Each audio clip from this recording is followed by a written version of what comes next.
Hi, welcome to Spirit of Art Studios. This is Lori Reinerth, and after my last video I felt like I wanted to discuss a couple more ways of how to go deeper and how to prepare for drawing a meditation. And I wanted to share with you a little bit about the spiritual practices that I use. One of the things that I do is called Qigong, and basically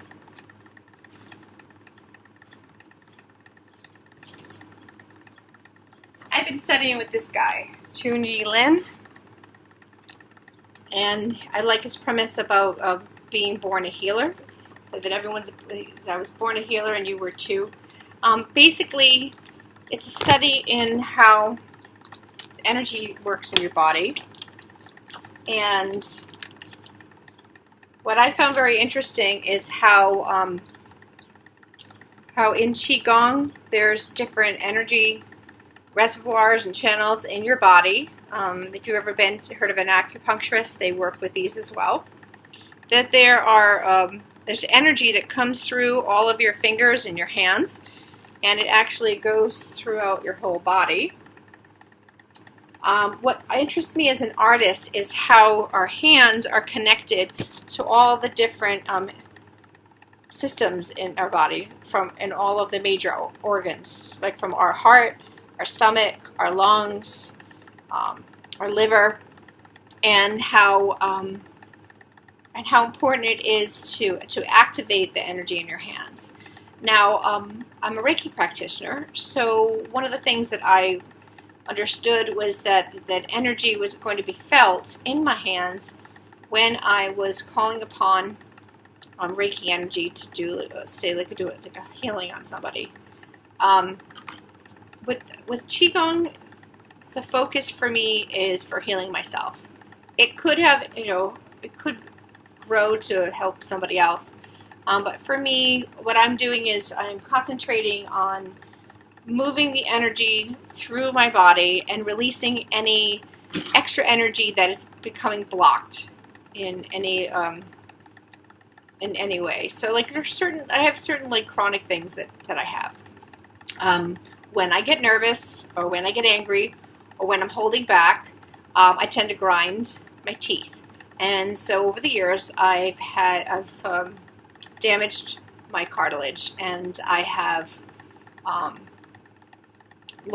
actually damaged one side, right side of my jaw. And because I continue to keep grinding, I have damaged some of the teeth, and they've had to be extracted. And so I tend to have sort of like this sensation on my right side all the time. I sleep on my right side, so I tend to get very stiff neck, and I get headaches as a result.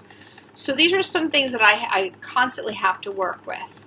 And I notice that I tend to tighten my hands when I'm nervous, and so my hands get achy. So over the years, some of the things that I've done to combat the stress and the way I carried in my body was by doing yoga. And I mean, any yoga you do is going to be good, as long as you do it with compassion and you take rest when you need to, and you understand that every day that you come to do yoga, your body's going to feel differently, and your flexibility will be different, your strength will be different, and you need to trust yourself in every moment as you're going through the process.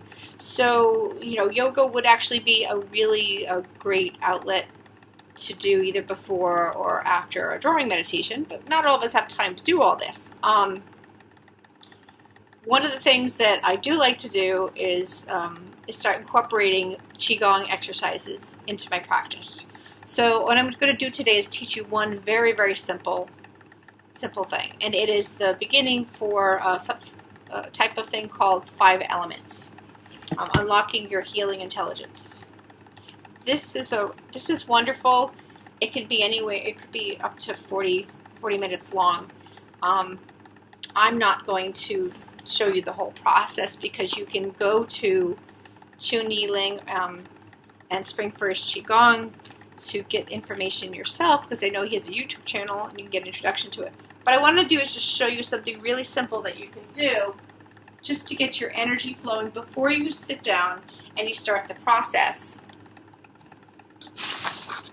Before you start the process of doing a drawing. So let's see if I can make this a little better. So basically what you want to do is you want to, I think it's better to be barefoot, but you can wear your shoes and socks on if you want to, so it's fine. I'm wearing yoga clothes because I was doing yoga before this. And so what you're going to do is you're going to start with your feet about hip width apart, and you want to just bend your knees gently, and you're going to just start to bounce. And you should just sort of allow your body to move and bounce naturally, okay? And don't worry about what you look like, you know? Don't worry about how anything is falling. Trust me, I know. I'm 20 pounds overweight right now. I put 20 pounds on this winter. And I'm not really comfortable with it. And so things are jigging a little more than I would like. And I don't care. This is me being completely honest, and in front of you I have no makeup on, and I'm wearing my yoga clothes, so I want you to know I'm being completely transparent here with you, okay? So what you're going to do is just keep bouncing, and you're going to take some deep breaths in through your nose, and you can let them out through your mouth gently. Breathing in, breathing out. And just bouncing and letting the whole body just feel completely supported by the ground. Your knees are bouncing. This is going to help all of the ligaments and joints in your body, in your legs. If you do a lot of sitting, I work in a computer lab. I'm a graphic design teacher. I sit a lot. Or I'm leaning over my students. So this feels really good at the end of the day, or halfway through when I have a break. If I'm going to be sitting down again to do some artwork, I need to do a little bit of release first. So you just keep bouncing. You put a smile on your face, which smile means start my internal love engine. Okay, so we're getting ready to love ourselves and enjoy the process of doing our drawing meditation. We're going to get connected to ourselves, let go of everything that happened today, and let go of any worries, let go of anybody else. Take this time for yourself. And then after about a minute, you're going to lift your hands up in the air.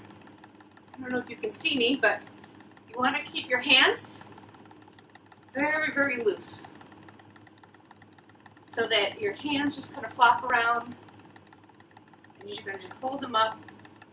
Don't forget to breathe. Take a deep breath in and gently out in the mouth. Breathe in through your nose. Breathe out through your mouth. Letting your hands bounce, bounce, bounce. You want to do this for a full minute. Just feeling yourself completely supported by the earth. And now you find that going outside and doing it under a tree is really nice, doing it in your grass, doing it in your favorite room like your studio. Then you're going to slowly, slowly bring your arms down, and then slowly come to a stop. And just feel the sensations in your hands, and in your body, your legs. Take some more deep breaths. Breathe in. Nose, out through your mouth, through your nose, out through your mouth, until you come to a moment of silence and stillness. You might notice that you're feeling a lot of sensations in your hands, and so it's all the blood coming back, but it's also energy moving through your fingers. Throughout Qigong practice, one of the things you need to do is keep your hands open so that the energy is flowing. And one of the things that I've done as a result of starting out Qigong practice is so I'm trying to make sure that I sleep with my hands open instead of closed.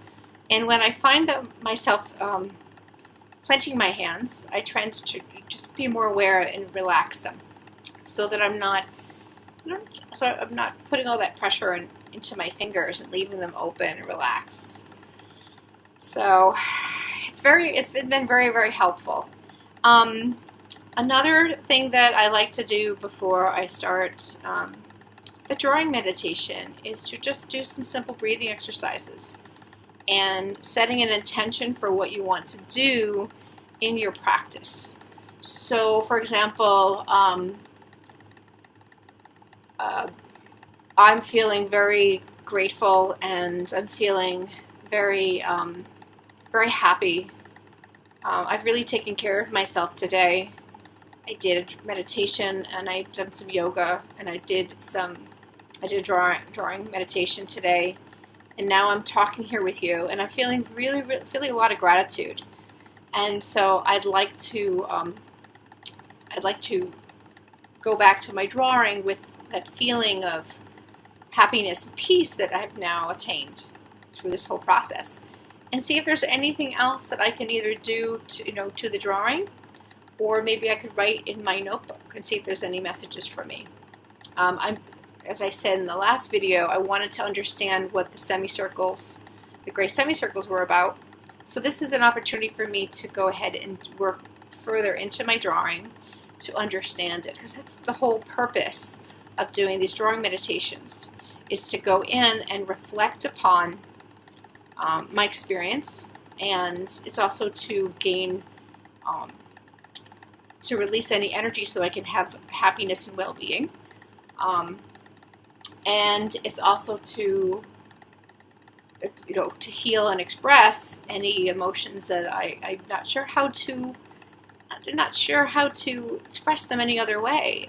If you're a creative person and you want to create artwork, you can talk about it with a close friend, or you could go see a therapist, somebody who is really willing to sit and listen to you, and has a lot of compassion to listen to what you're going through, and they can do that in a very non-judgmental way. For those of us who are artistic, we can do that for ourselves. We can bear witness to our experience through the process of drawing meditation, and also through the process of doing any kind of meditation. Each time you come to do this, your mind's going to be in a different state. Your body's going to be in a different state. Sometimes my knees hurt and it's hard, and I have to tell myself I'm feeling happy, I'm feeling content, or breathing the happiness of the universe in.